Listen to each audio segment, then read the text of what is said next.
অনেক দিন আগের কথা। মুসলিম এক শহরে নাস্তিকদের উপদ্রব বেড়েই চলছিল।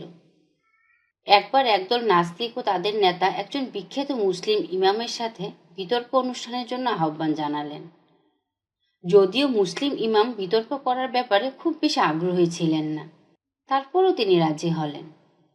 বিতর্কের বিষয় ছিল, আল্লাহ আছেন নাকি নেই? এই পৃথিবী সবকিছু কি তার সৃষ্টি, নাকি এমনিতেই তৈরি হয়েছে?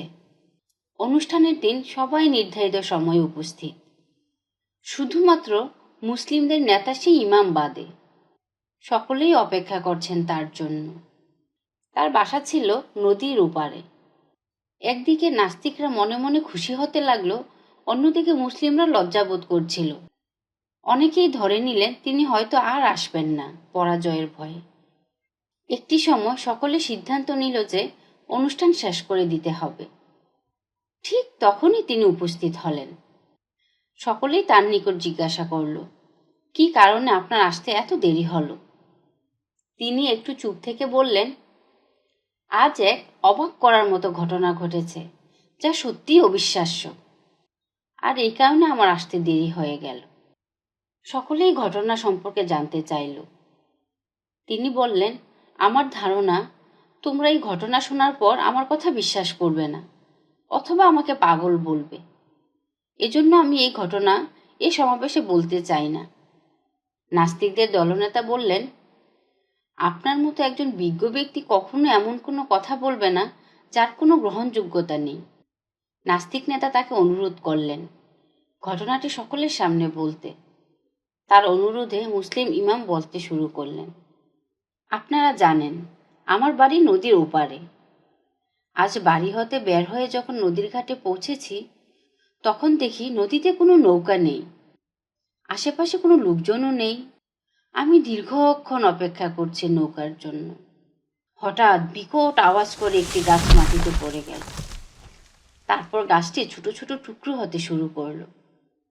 আমি একটু অবাক হয়ে গেলাম। এরপর টুকরোগুলো একটি আরেকটির সাথে যুক্ত হতে লাগলো। কিছুক্ষণের ভিতরেই একটি নৌকাতে পরিণত হলো।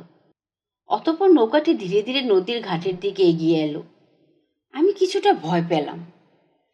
যেহেতু ঘাটে নৌকা ছিল না, তাই সাহস করে নৌকাটির উপর উঠে পড়লাম।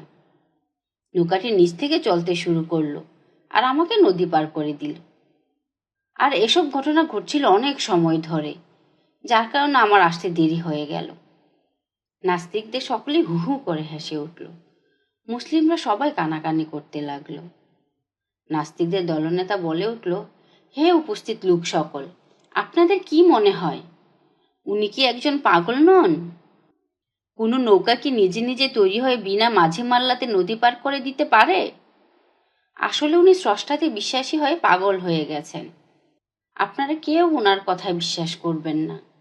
মুসলিম ইমাম বললেন, ভাই সকল, আপনারা ইনসাফের সাথে বিচার করে বলুন, পাগল আমি না উনি? আমি তো কেবল বলেছি নদীর ধারে একটি নৌকা আপনা আপনি তৈরি হয়ে নদীতে চলাচলের কথা। আর উনি যে বলেন এ সারা বিশ্ব জাহান, চন্দ্র, সূর্য, গ্রহ, নক্ষত্র, আকাশ, বাতাস সবকিছু বিনা মালিক ছাড়াই তৈরি হয়েছে, আর কোনো পরিচালক ছাড়া এমনিতেই পরিচালিত হচ্ছে।